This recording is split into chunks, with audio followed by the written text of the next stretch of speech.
Station Houston, are you ready for the event?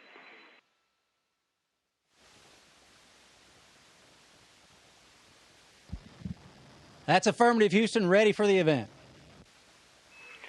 ESPN Radio, this is Mission Control Houston. Please call the station for a voice check. Several draft picks. It's not like the station, this is ESPN Radio. How do you hear me? But in the NFL, you can get that quarterback or at least keep him upright like the Raiders and Derek Carr. If Eli Manning's got time to throw, we've seen he's won Super Bowls. So it's exciting stuff. All right, astronaut. Barry Butch Wilmore, you can see him live on ESPNU. He's joining us in the herd. He's the commander of the International Space Station. So, Barry, I'm going to start with this. This is a massive, what is the size of the International Space Station? It's actually quite enormous, Colin. Hello to you and all your listeners, by the way. It's huge. It's the size of at least 5 buses connected end to end. It's probably just about a football field long and a football field wide if you count the trusses. It's an enormous laboratory. How fast is it currently going? I checked the speedometer earlier, Colin. I think it said 17,503 miles per hour. You may want to pump the brakes there. All right, so it's zero gravity. What does zero gravity do to you physically? Are you tired a lot? Does it make you hungry? What does it do to your metabolism? You know, Colin, I don't know if it's a zero gravity or the workload or what, but the metabolism, it is different up here. I mean, very different. I can eat all that I want and I don't gain weight. I mean, it's bliss in that respect. So the metabolism, and I think most people that come up here, it is different. It does change.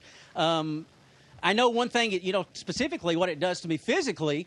I'm 50 and, I've got wrinkles on Earth, sagging here and there. But in space, you've got a fluid shift. You don't have gravity pulling the fluid to your lower extremities. The fluid kind of goes right around your body, and the wrinkles disappear, and the joint aches stop. So it's fantastic.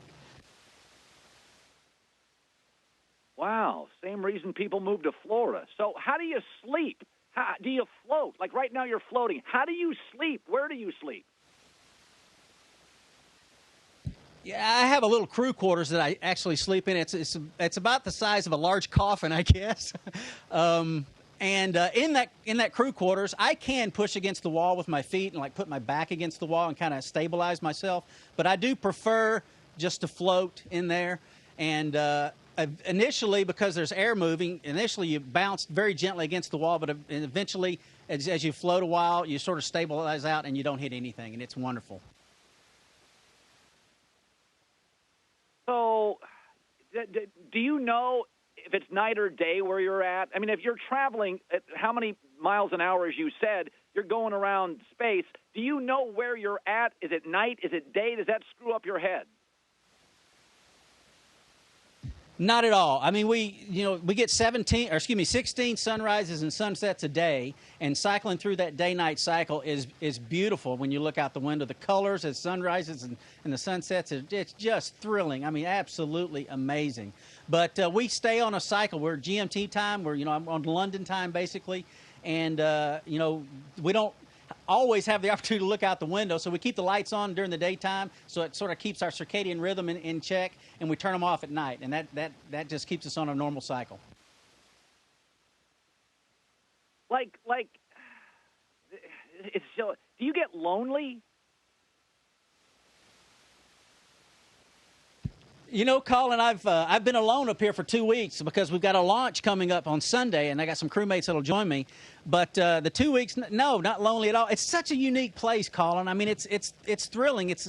There's so much difference than normal life and what you're used to that those emotions of loneliness and whatnot, they haven't affected me at all. No, there's too much other things to be or keep your mind going. By the way, this is the commander of the International Space Station, Butch Wilmore, Barry Butch Wilmore, who's a sports fan, and we're a fan. We're doing this live right now. They are traveling at a speed I don't recall, but it would get you several tickets down here on Earth. For the record, did you hear the Raiders won last night? We're not sure how fast you get the news up there. I did. We do have some live uplinks, so I can watch some live games. It's a little late for me to watch the night games, so I don't watch those live. But I get some uplinked. I'm a big SEC fan. I love to watch SEC. So usually I tell them to skip up the SEC games on Saturdays, and then I also I watch a little Texas Christian TCU Horned Frogs as well. I watch those guys too. Yeah, they've been complaining down here about SEC bias. I'm not sure if there's SEC bias in space. I'll ask that the next time you're on the show. But how did you become an astronaut? You don't major in astronaut. How did you? What? Can you give us a short story? I'll try to make it short. I joined the Navy. I had a patriotic tug to do my part for my country. I'm still active duty. I'm a captain in the Navy. Went through the wickets, was able to make it to test pilot school, and it's kind of a wicket for at the time, but be selected as a shuttle pilot, you had to kind of hit that wicket, and went to school, studied hard, got an advanced degree or two, and then made application, and eventually NASA selected me. So that's the very short story. Can you control your spinning here? Like if you want to spin, can you do a little spin job here for me? Yeah, I always wanted to do a backflip, Colin, but on Earth I can't. But here, it's sweet. Also, something else I wanted to show you. It's basketball season. How come you're not wearing and we always talk about how high can you jump. I was going to say, it's basketball season. You're concerned about how high you can jump. And on Earth, I've got about a 2-inch vertical. But here, and I'm sorry your radio listeners can't see this. Wow, you're like Dominic I'm the king of the vertical up here. That is awesome. How come you're not wearing shoes? What's the deal with no shoes? Well, that's something, Colin. The bottom of my feet, everybody's got calluses on their feet, and I've only been here 2 months, and my calluses on the bottom of my feet are completely gone because I don't walk on them. And now, because, these handrails, you see these handrails that I'm holding now, and we always grab it with our feet. I'm actually getting calluses on the tops of my feet now because I'm always grabbing the handrails with my feet, the tops of them. And finally, airlines make sure they don't show certain movies on planes. You're not going to watch Gravity tonight or Alien or anything like that up there, right? You're absolutely right. I will not be watching those movies. Well, I appreciate it. We're big fans. This has been an absolute pleasure for me. Astronaut Navy Captain Barry Butch Wilmore, who flew the Space Shuttle Atlantis, piloted that. We really appreciate you stopping by. This has been an absolute pleasure for me and our audience. Oh, it's been a huge pleasure for me, Colin. Thanks for doing this. This has been great. Hello to all your listeners.